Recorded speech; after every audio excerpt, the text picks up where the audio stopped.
Welcome back, guys. Today we got some statistical standouts, PFF stats. We got some on-pace stats for some of the Bears' top players, and we got a look at the standings and their playoff chances. So, first we're going to take a look at the good, and slim pickings here. We got Roma Dunze had a nice game, 104 yards, including a 44-yard catch on a busted coverage, as well as Cairo Santos was 3 for 3 and made two 50-yarders. Now we go to the bad. Cole Kmet, a complete non-factor, not even a single target. And the run defense was honestly atrocious. 213 yards allowed, 3 touchdowns, all on the ground. They allowed a 53-yard touchdown to end the half. 6.3 yards a carry allowed. Not good. So now we can look at PFF grades. The offense, you see, it's not great. Matt Pryor, Coleman Shelton look like the two only good players. Roma Dunze, Darnell Wright, Roshan Johnson had okay games. And then you see at the bottom Larry Borum and Mercedes Lewis. Just awful.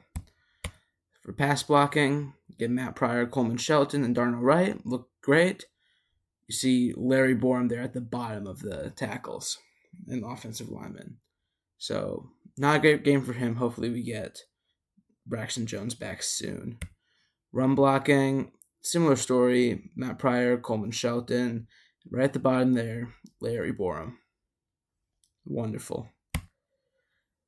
On to the defense. Terrell Smith, for the 9 snaps he was in, had a 91 grade, so not complete. But Tyreek Stevenson, he clearly took that to heart, what the coaches said about him, getting a 78.3 grade. So he really played well, and he was one of the few defensive players that played well. Elijah Hicks had a good game filling in for Jaquan Brisker. Reddy Stewart had that fumble. Jervon Dexter, Kevin Byard, DeMarcus Walker had okay games. Darrell Taylor really was just absent. Chris Williams, not great either. Andrew Billings went down with an injury. Tremaine Edmonds has not really been good this season. Now we go to pass rushing stats. Jacob Martin was having a good game on his five pass rush downs. He had 1 hurry and 1 sack, so pretty good. Kevin Byard had that sack, but overall, it's just you weren't getting to the quarterback a lot. You really felt Montez Sweat's absence here. Onto run defense. Jalen Johnson, surprisingly, at the top. It was, as you imagine, they let 213 yards. It was not good. Tremaine Edmonds, TJ Edwards, both middling there. Kevin Byard, not particularly great there. And you go to the coverage grades. Terrell Smith and Tyreek Stevenson leading the way. Reddy Stewart, again, had the fumble. And you look all the way at the bottom, Jalen Johnson. It was just not a good game for him. He only allowed 19 yards, but even then, it's just way below his standard. So now we look at some of the on-pace stats. And first, we're going to start with the quarterback, Caleb Williams. So right now, he's at 1,600 something yards, 9 touchdowns, 5 interceptions. If you look at his on-pace stats, he's on pace for about 3,500 yards, 19 touchdowns, and 11 picks. The rookie records for the Bears are about 2,000 yards, 11 touchdowns.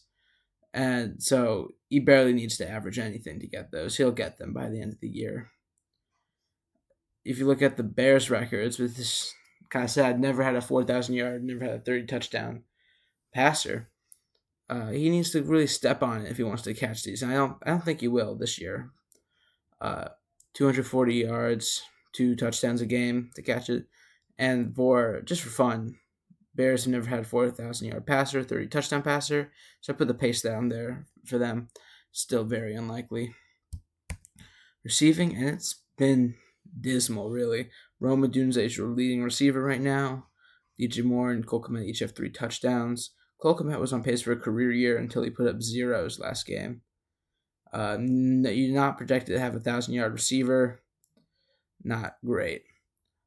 And now DeAndre Swift, who's actually maybe our best offensive player right now, 505 yards on the ground, 4 touchdowns, averaging 4 carries. He's got 200 reception yards to back it up. He's on pace for about 1,000 yards, 9 touchdowns, and less than 500 reception yards, which all those would be career best for him. He needs to average 60 yards and about half a touchdown a game and 25 reception yards to get to those marks. So look out for him to have a career year. And though unlikely, I put some of the Bears' records here. He's not going to touch the rushing record, but the scrimmage yard record, he might get close. He needs about 150 scrimmage yards a game, 1 touchdown, and 65 reception yards. Not really close. His last 5 games have been rather intriguing. He's got about 90 yards on the ground. Had 4 touchdowns in the 4 games leading up to this game. Bears didn't score a touchdown this game. Getting about 35 reception yards, 123 from scrimmage, so not far off the pace, but needs to pick it up a little bit.